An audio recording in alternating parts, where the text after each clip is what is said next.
Bonjour, bienvenue. Le peuple suisse est invité à se prononcer le 28 novembre prochain sur un texte proposé par l'UDC, texte qui invite à l'expulsion du territoire suisse de tout étranger ayant commis un certain nombre de crimes ou de délits. Ce texte est complété par une proposition fédérale, mais ce qui nous intéresse surtout, c'est le texte de l'UDC. C'est pour nous entretenir sur ce texte, mais aussi sur un certain nombre de questions d'actualité que nous avons l'honneur de recevoir le vice-président de l'UDC suisse, M. Yvan Perrin. M. Perrin, bonjour. Bonjour, monsieur. Vous avez récemment encouragé les jeunes UDC du canton de Fribourg à faire attention aux faits divers qui les entourent, des faits divers violents qui pourraient être concernés par le texte que propose votre parti. J'ai emboîté le pas à ces jeunes-là, je suis votre conseil, et j'ai trouvé dans l'actualité récente un fait divers dramatique qui nous a affligés dans le canton de Fribourg, mais aussi en Suisse romande entièrement. Il s'agit de cette violence qui a été faite à une jeune fribourgeoise dont, à mon avis, vous devez vous souvenir. C'est cette jeune fille assassinée à Rieden dans le canton d'Argovie.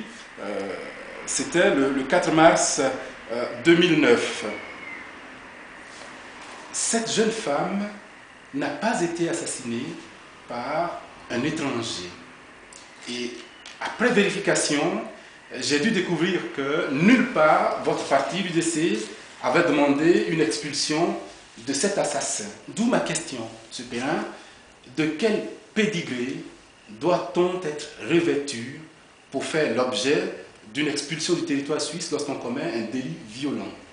Alors, comme tous les pays du monde, la Suisse n'expulse pas ses propres ressortissants. Donc, naturellement, dès lors qu'un titulaire du passeport suisse commet des crimes, aussi abominables soient-ils, on ne peut pas l'expulser. Mais votre question a déjà trouvé sa réponse il y a plusieurs années, lorsque l'UDC a été le seul parti gouvernemental qui a soutenu l'initiative pour l'internement des criminels dangereux et non amendables. Cette initiative, si d'aventure elle avait été en vigueur au moment de la libération du jeune homme que vous évoquez, il aurait été interné eu égard à son caractère dangereux et on n'aurait pas eu affaire à cet assassinat dans les circonstances dramatiques que vous décrivez. On vient d'avoir, il y a une dizaine de jours, le premier jugement basé sur cette initiative où un violeur multirécidiviste, selon ce qu'on a pu lire dans la presse, a, lors d'un rapport sexuel tarifé, assassiné la personne qu'il avait invitée chez lui. Et ce personnage, compte tenu de son aspect dangereux, sera interné tant et aussi longtemps qu'il présente un caractère justement dangereux pour la société. C'est grâce à cette initiative que nous pouvons le faire. Donc effectivement, en résumé, les criminels suisses qui présentent un danger, le cas échéant, sont internés. Les criminels étrangers sont expulsés. Par contre, naturellement, si eux aussi présentent un danger, ils seraient internés chez nous. Oui, mais vous parlez d'internement, tandis que là, on cible dans ce texte, vous ciblez, l'UDC cible un certain nombre de gens. On parle d'abus sur l'aide sociale, on parle de gens qui auraient commis un certain nombre de délits.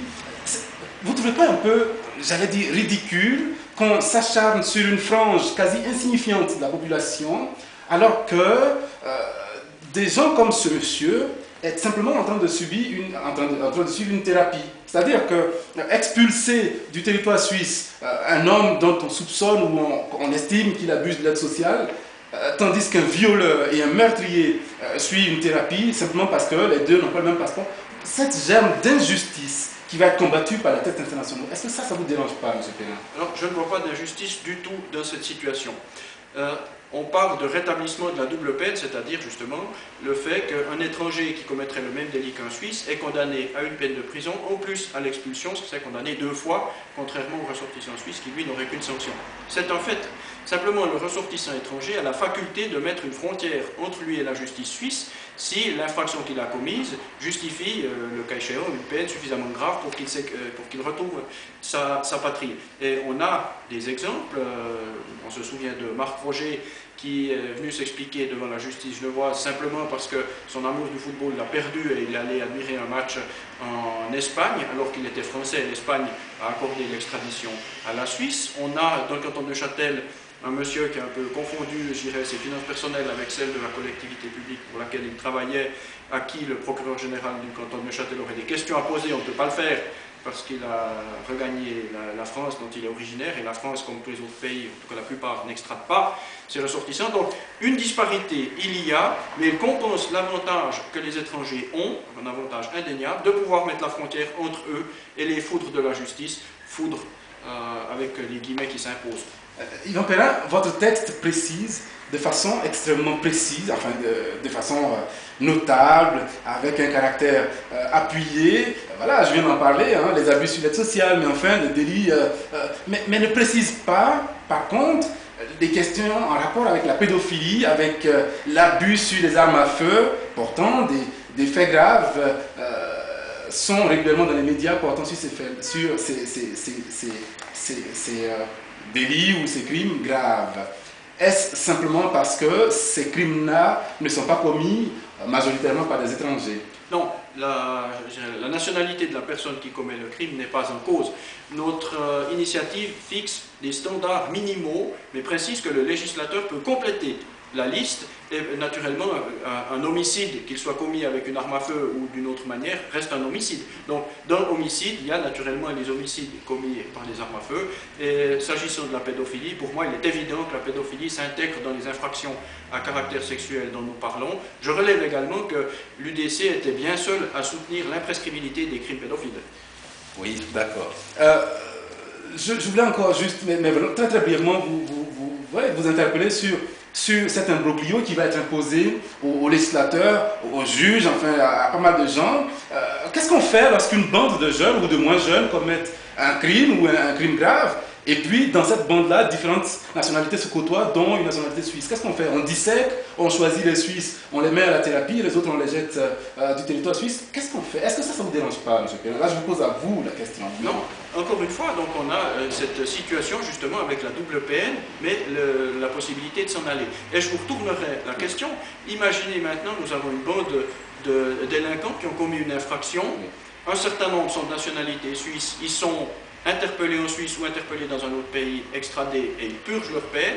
Et les ressortissants étrangers retournent dans leur pays d'origine, échappent à la justice et n'auront jamais à rendre compte de leur... C'est une présomption. Rien ne nous dit qu'ils vont échapper systématiquement en retournant dans leur pays. Ils peuvent aussi être emprisonnés là-bas. Ne présumons pas du fait que les pays étrangers ne feront jamais rien. Ça n'arrive pas souvent. Ça n'arrive pas souvent. Ça pourrait arriver. Là, nous avons eu un certain nombre de cas de délinquants roumains. Je n'ai pas connaissance de jugement de la justice roumaine sur la base de dossiers suisses. Et puis, si on prend les dossiers par rapport à la justice suisse et la justice française, il faut vraiment une infraction majeure pour que le pays d'origine de l'auteur donne suite à une requête. Je dirais que la Suisse fait la même chose. Donc, pour que la Suisse condamne un étranger qui se serait mal conduit à l'étranger sur la base d'un dossier étranger, il faut quand même autre chose qu'un vol de carambar au kiosque. D'accord. Alors, autre chose, votre collègue de parti, M. Oscar Freisinger, était invité dernièrement en Belgique pour une conférence. Il a été reçu par un mouvement d'extrême droite qui est le Vlaams Belang, dont le représentant Philippe de Winter déclarait dans une vidéo que je viens de vous faire découvrir que l'UDC, votre parti, et le Vlaams Belang, qui est ce mouvement d'extrême droite, sont des partis alliés. Il déclare connaître Oscar Freisinger depuis bien longtemps, toutes choses qui n'ont pas été démenties par M. Freisinger. M. Perrin, est-ce que Oscar Freisinger, est-ce que l'UDC a des liens aussi intimes avec le Vlaams Belang? Quelle est votre position là-dessus? Par ailleurs, M. Freisinger déclarait aussi que ceux qui protestaient contre la visite de M. Morer en Israël étaient des membres du Hezbollah et du Hamas. Comment vous positionnez là-dessus? Alors, deux questions. La première, très clairement, l'UDC en tant que parti n'a pas de lien avec le Vlaams Belang en tant que parti. Mais M. Freisinger n'a pas protesté. Mais nous n'excluons pas des liens personnels entre nos membres. Alors ça, naturellement, chacun est libre de ses fréquentations. S'agissant du Hamas et du Hezbollah, 30 organisations ont appelé à cette manifestation. Certaines d'entre elles ne contestent pas les liens étroits qu'elles entretiennent avec ces deux organisations. Mais de là à affirmer, comme M. Freisinger l'a affirmé, est-ce que vous soutenez cette affirmation? Le pluriel me semble un peu englobeur, je relativiserai, mais effectivement certaines organisations ne démontrent pas une proximité très étroite avec ces mouvements dont le comportement est quand même hautement contestable. Nous vous remercions, M. Perrin, de Merci à vous. répondre à nos questions. Et puis, le peuple suisse prononce